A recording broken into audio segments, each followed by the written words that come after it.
سلام بر شما. طاهری سفر هستم با اخبار امروز چهارشنبه 9 دکبر. مجلس نمایندگان تاجیکستان با تصویب قانون نو رئیس جمهور امامعلی رحمان را رسما پیشوای ملت و اساسگذار صلح و وحدت ملی اعلام کرد.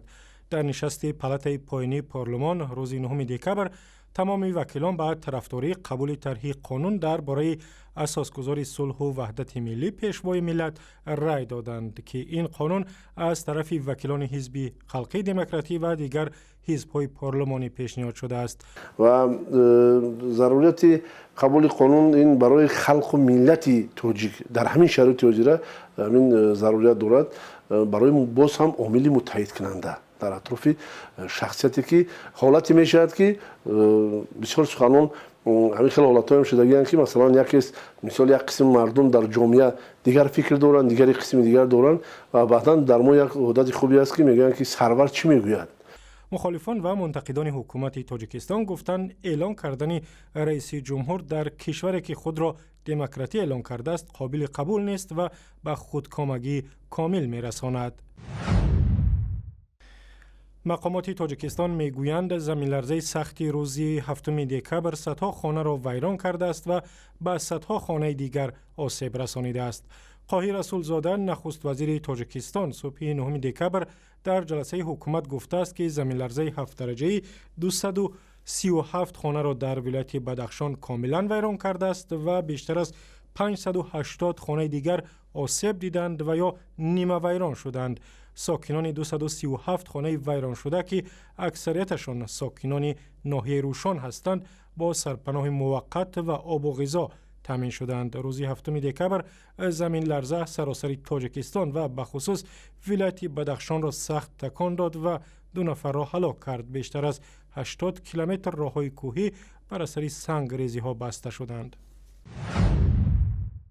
مقامات انتظامی تاجیکستان به تحقیق قضیه مرگ یک سرباز شروع کردند که در واحد نظامیش کشته شده است. یک منبع در دادستانی شهری خاروق روز 9 دکبر به رادیو آزادی گفت ادهم جان ارگشف ساکن ناحیه پنجکند از بی احتیاطی به چشمش تیر زده و کشته شده است و مقامات تحقیق دارند که حادثه در واقع چگونه صورت گرفته است.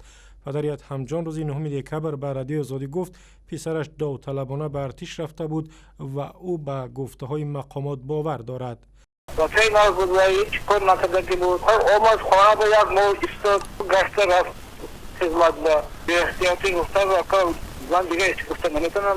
ادهم جان ارگشوی 20 ساله شب 5 دکبر به هلاکت رسیده است و او را در زادگاهش به خاک سپردند. حامیان حقوق میگویند با وجود آنکه بی احتیاطی سبب مرگ ادهم جان بوده میتوانست، اما بدرفتاری افسران یا مناقشه بین سربازان را نیز نباید صرف نظر کرد. گلرخسار رافی و یک پرستار تاجیک که 105 روز را در اسارت قبیله های یمنی پشت سر کرد میگوید میخواهد دیگر باره برای کار به یمن جنگ زده برگردد. گلرخسار روز 9 دکبر به رادیو آزادی گفت از بس که مزد مناسب و خانه زیست ندارد برگشتن به یمن را یگانه راه تامین خانواده و فرزندانش می شمارد.